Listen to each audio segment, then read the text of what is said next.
მოგეხსენება ძალიან ძიმე და ვერაგ ინფექციასთან გვაქვს საქმე, რომელიც უკვე 1 წელია და მე 1 წლის განმავლობაში უტეს კაცობრიობას და ძალიან დიდ ზიანს აყენებს. თავდაპირველად მისი თვისებები არ იყო ცნობილი და მოწოდებებიც თუ რჩევებიც იყო ცოტა ზოგადი ხასიათის. ამ 1 წლის განმავლობაში ვირუსის შესახებ გარკვეული ცოდნა დაგროვდა მთელ მსოფლიოში და რჩევებიც უფრო კონკრეტულია ვიდრე ადრე. მაგრამ რჩევები მაინც არის ის, რაც იყო თავდაპირველად და რაც შეეხება ყველა გადამდებელ დაავადებას და მით უმეტეს ესეც ვერაგს და ესეც აგრესულს, როგორც არის COVID-19. უცვლელია მოწოდება იმისა, რომ უნდა დაიცვას დისტანცია 2 მეტრიანი, 1.5 მეტრიანი, საზოგადოებრივი სამშობლის ადგილებში მაქსიმალურად უნდა ვეცადოთ, რომ არ მოვხვდეთ და უნდა დავიცვათ პირადი ჰიგიენის წესები ძალიან ზედმიწევნით. ჩვენ გვახსოვს ზაფხულის პერიოდი, როდესაც შიგა ტურიზმი ძალიან გააქტიურდა და ძალიან შევირგეთ, ასე რომ ვთქვათ, დასვენება ზაფხულის, მაგრამ ამან მოიტანა ძალიან მძიმე შემოდგომა. ზამთრის პერიოდი ძალიან დიდი ტალღა გვიგორდა, რომლის გამკლავებაც გაჭირდა საუბედუროთ. იგივე ეხება აი ამ დღესასწაულს, ტრადიციულ დღესასწაულს, დიდ დღესასწაულს, რომელიც გვიდგება ჩვენი შობა ახალი წელი და თქვენს მაყურებელს ვუსურვებ ბედნიერებას, გამარჯვებას, ყველა გაჭირვებაზე, მათ შორის COVID-19-ზე და ამ გამარჯვებას მე მგონი უნდა შრომა, როგორც ერის, ისე ბერის, ისე სახელმწიფოსი ძალიან დიდი თხოვნაა.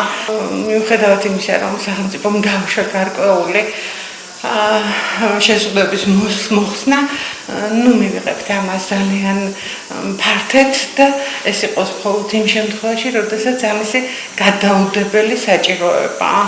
ვინაიდან ახალი წლების შემდგომ პერიოდში შეიძლება შედარებით დასტაბილიზირებული მონაცემები კიდე გაიქცეს.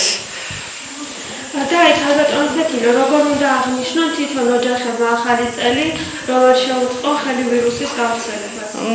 მე მგონია ოჯახებმა უნდა აღნიშნონ ძალიან ტკბილად და ძალიან თბილად ახალი წელი. ოჯახის წევრების მონაწილეობით ნამდვილად არ არის საჭირო სტუმრობა, ბებიების, ბაბუების, შვილიშვილებთან დაპირიქით საოჯახო წრეში გოზინაყით, ტკბილაულით ძალიან საკმარისად და ზომიერად გამოვა ახალი წლის აღნიშვნა. აი კომენდანტის საათთან დაკავშირებით და გისვამ კითხვას, თქვენი აზრით 31 დეკემბერს და 6 იანვარს იხსნება, რამდენად მართებულია ეს და თუ გამოიწვევს პანდემიის შემთხვევების ზრდას? მე როგორც კლინიცისტი ექიმი, რომელიც ყოველდღიურად ვუყურებ იმ ავადმყოფებს, რომლებიც დაავადდნენ ამ დაავადებით და ვუყურებ მათ ტანჯვას, მაინც მგონია, რომ ჯობია თავი შევიკავოთ ამ დაშვებული პატარა თავისუფლებებისაგან, იმიტომ რომ დაავადება მართლა არაპროგნოზირებადია. კი ბატონო, მიდის ძალიან დიდი მაღალი პროცენტული მაჩვენებლით თუ სიმპტომით, მაგრამ თუ მიდის სიმპტომით და თუ მეტეს ის მცირედი პროცენტი გართულებით ძალიან მაღალია სიკვდილის საშიშროება და აი ამას ძალიან უნდა მოვერიდოთ. მე მგონია აი ამით უნდა მივუღოთ ახალი წელი ერთმანეთს, რომ დავზოგავთ, მოვფრთხილდებით ერთმანეთის ჯანმრთელობას. უფრო კარგი ახალი წელი გაგვეთანდება. და აი ბატონო ქეთინო, ეპიდემიოლოგები თქვენ როგორ ვითარებას არით ახალი წლის შემდეგ, თქვენი აზრით გაიზრდება თუ შემცირდება შემთხვევები? აი ამ დაშვებული პატარა თავისუფლებების გამო ვარაუდობთ, რომ შემთხვევების რაოდენობა მოემატებს. იცით რა არის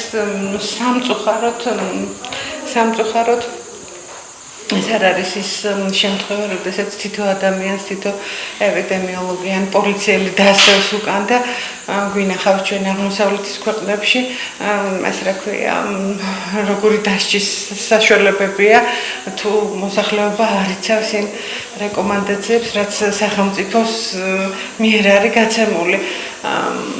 თუ არ იქნება მაღალი თუ შექმნება ყოველი ჩვენთაგანის ეს პროცესი განვითარდება ზაფხულის პერიოდში აგორებულმა ტალღამ სწორედ ეს გვიჩვენა რომ მოსახლეობის გარკვეული ნაწილი არ მინდა დავიჯერო რომ ეს ნაწილი არის უმრავლესობა არ მოეკიდა ამ პრობლემას სიგრძესიკანით ვერ გაისიგრძესიკანა პრობლემის მნიშვნელობა. ანუ მოსახლეობას ურჩევთ რომ შეცვალოს სახელმწიფო ტრადიცია. მე მგონია ტრადიციის არა მაგას ვერ ურჩევ ტრადიცია უნდა გააგრძელდეს მაგრამ რაღაცა პატარა კორექტივები უნდა შევიდეს ჩვენს მომავალ ცხოვრებაში ხო გვეუბნებიან რა რომ კოვიდი არ სადარწევა კოვიდი იქნება ჩვენს გარშემო და უნდა ვისწავლოთ კოვიდთან ერთად ცხოვრება რატომ უნდა შევცვალოთ ტრადიცია მე მგონია ოჯახურ გარემოში ახალი წლის შეხვედრა ძალიან ზომიერია და გადაუჭარბებელი გასაგებია ქალბატონო თეთინო და ანუ აი ახლა ხალხმრავლობა რომ შეინიშნება მაღაზიებში ამასთან დაკავშირებით რამდენად მასშტაბურია თქვენი მიზნი? ასე იგი იმ შემთხვევაში თუ დაცული არ არის ის რეკომენდაციები რომელიც არის გაჟღერებული თავიდანვე მაშინ ეს არის ცუდი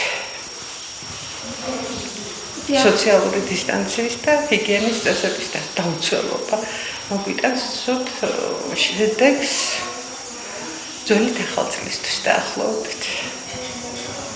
დიახ და აი ბოლოს რომ ურჩევთ მოსახლეობას კონკრეტულად კიდევ რა რეკომენდაციები უნდა ასე ვთქვათ დაიცვან ვირუსის წინააღმდეგ ახალი წლის დღეებში?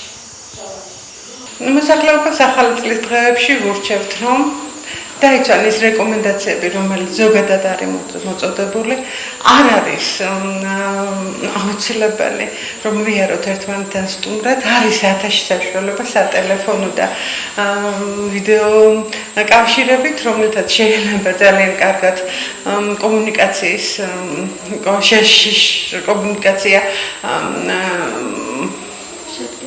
შედგეს და ოჯახის ფარგლებში უნდა მოხდეს ამ დღესასწაულის აღნიშვნა. კიდევ ერთხელ მიულოცავ თქვენს მაყურებელს დამდეგ შობა ახალ წელს და ვუსურვებ ყველაფერს საუკეთესოს. ჯანმრთელობას, ხნეობას, გამძლეობას, სიუხვეს. გილოცავთ მრავალს და ესწარით.